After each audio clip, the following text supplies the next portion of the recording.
What I'd like to do now is concentrate on using our Boltzmann transport theory tools to calculate charge, like essentially what happens to mobile electrons in a conducting material.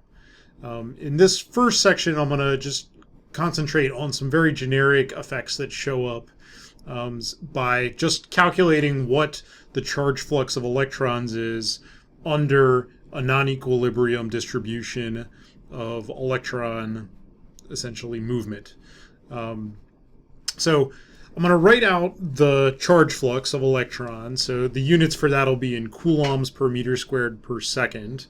So that's a charge flux for electrons. So I'll assign it a charge value of minus E, where E is the fundamental charge. And that'll be given by, so the rate at which it moves in the forward direction will be Vx.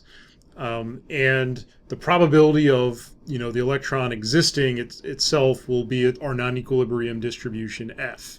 And then what I'll do is I'll just sum over all of the electrons that exist. So the density of states, per a box in K space is 1 over 2 pi to the third power.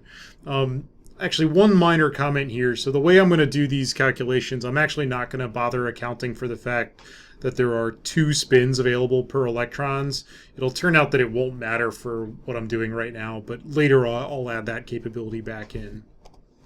All right, and then what we'll do is actually, plug in our non-equilibrium distribution from Boltzmann transport theory, which had a portion that it had the equilibrium part plus another portion that was the perturbative part that looked something like the scattering time times a term that had or at least the gradient term had a Vg times the gradient of the equilibrium potential plus a portion that involved external forcing, that was essentially related to both the external force and the gradient with respect to momentum.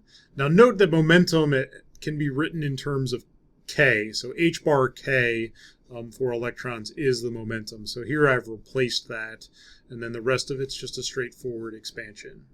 And then the external field, or the external force that acts on the electron itself, is actually the fundamental charge times the electric field. So the electric field is one of the things that can drive charge flux. So we'll use that to actually expand that whole thing.